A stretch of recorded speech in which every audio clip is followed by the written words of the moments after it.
कइले बड़ी। ना ना उठी उठी उठी। अरे का करबू चाचाबू देखो का तो पता हो काल हमके नैहर जाए के है। और तो हम का करी सुते दे रात भर परेशान कइले बड़ी। फिर बाद में मौका ना रहे तो हमार दोस्त मत दिया। अरे जाए दे दिन भर तो लिपस्टिक कंपनी में काम करके आवत तनी एने घर में परेशान कइले बड़ू सुते दे। सुना का तनी घुसे किया अरे भाग ऐ सुन सुते तो न धनिया या बताऊं घाई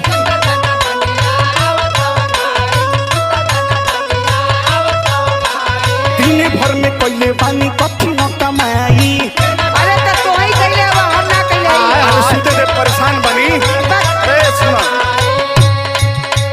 सुते तो न धनिया या बताऊं घाई दिन भर में कइले बानी कठिन कमाई। करना लसर फसर झूरी रहा करना लसर फसर झूरी रहा ना सफा में ऐसे ना चूरी रहा देहिया से हमारा दूर रहा। हम ना दूर का है का हुआ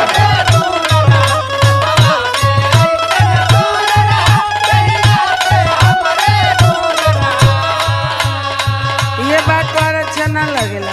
अरे परेशान मत कर कहता नहीं नो जब तू कहला कुछ तो हम ना सुनीला। अरे परेशान मत कर रात भर सुते द दिन भर काम कर कैल बनी तारा कपार पर झुनझुना बना दिल बा ई का सुनी है। सही कहता रे भाई जब हम कुछ कहिला तो बक बक करला। का करी अच्छे बताओ। सुना आई है काले भैया चल जाई नई हरवा। अच्छा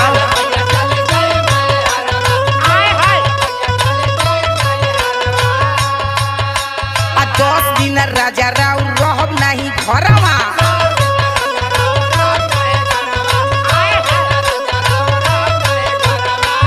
ये बात ठीक नहीं थे। सुना का आई है काले भैया चल जाई नई हरवा 10 दिन राजा राव रहब नहीं घरवा। धमकी देता रू हमकी नहीं खे देत सच्चाई बतावा तनी रवा के समझे में नहीं के आवा। जाइयो के देखिए लो। सुना हाँ हमसे न दूरे ऐसे हट जा हमसे न दूरे ऐसे हट जा बाजा में धोके पलट जा लब लोशन लगा के सट जा।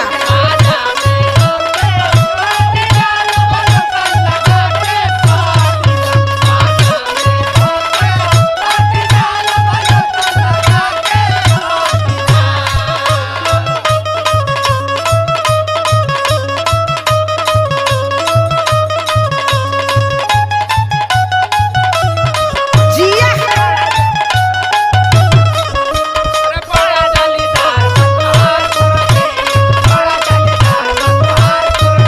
बाहर फेंको भैया बा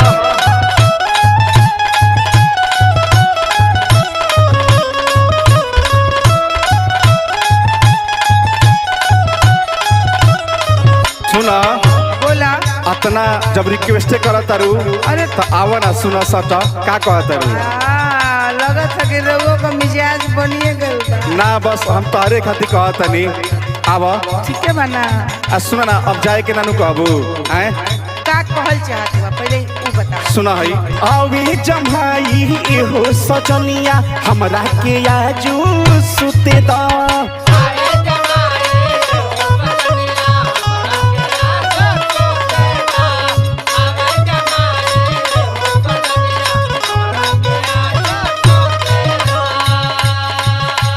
कत अन्हार रहिना जोर आजू के दिया पुते दा।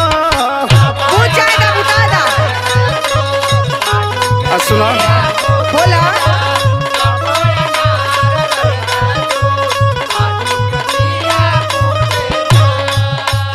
आवे जमाई एहो सजनिया हमरा के आजू सुते दा कद अन्हार रहिना जोर आजू के दिया पुते दा।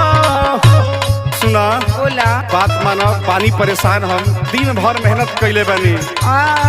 तो हमहू तो परेशान नहीं हो। अरे करे जा सुना ना लिपस्टिक के इतना पैकिंग होता आजकल नो कि दिमाग खराब हो जाता ओवर टाइम करवाबो तारे से। नहीं जाओ अरे छोड़ा वो लिपस्टिक के है लिपस्टिक देखा जो हम लगौले है। अच्छा सुना तनी सामन में सबूर सहा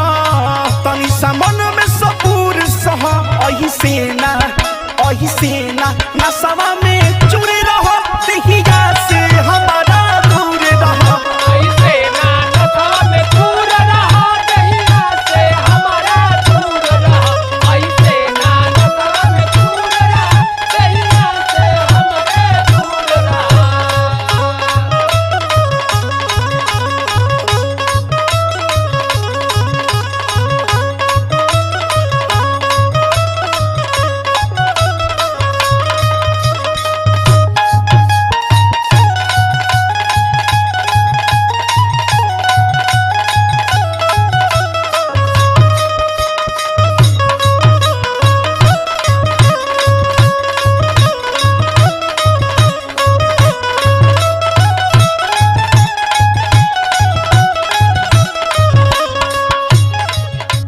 सुना का हो मतलब कायदे से भाई मानत नहीं को। जौन बात रहे तो उनको आदमी तारा के, बाकी अभिषेक भैया भोजपुरिया समझाइए तारा के। ठीक है बात सुना। हाँ मनबा न बतिया बिहने से खटिया सैया अलगा बिछाई बहो।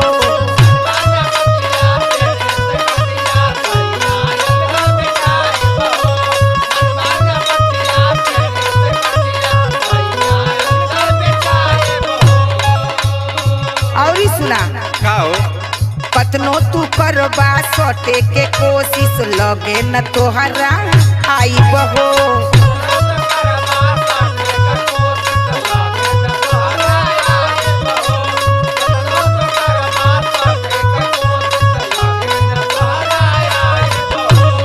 समझ में आवत है ना? अच्छा फिर से हुए बात हम की फिर से। एकदम एकदम अच्छा यार अरे हम आवत तनी आई हतवा दाना तनी काल और हरा धर अब कहाँ बैठी गोदी में।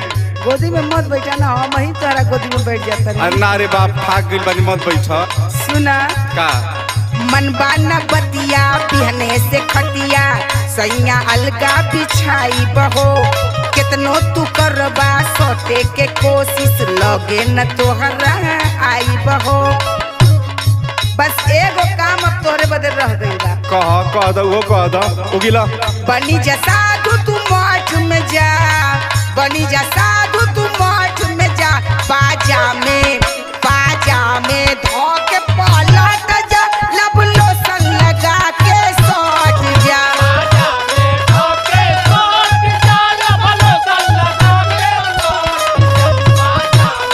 जाला बात मन बात।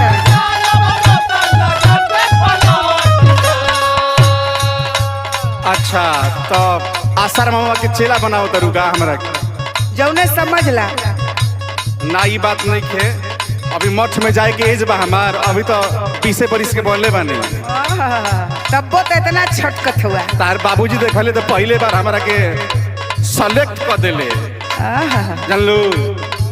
सुना बोला नसफा में ऐसे ना जुड़े रहो दहिया से हमारा दूर रहो। बाजा में धो के पलट जा, लब लोशन लगा के सट जा। नसफा में ऐसे ना जुड़े रहो दहिया से हमारा दूर रहो। बाजा में धो के पलट जा, लब लोशन लगा के सट जा। तो आवो अब हिले तो चुकवासल रहो, अब का भइलावा।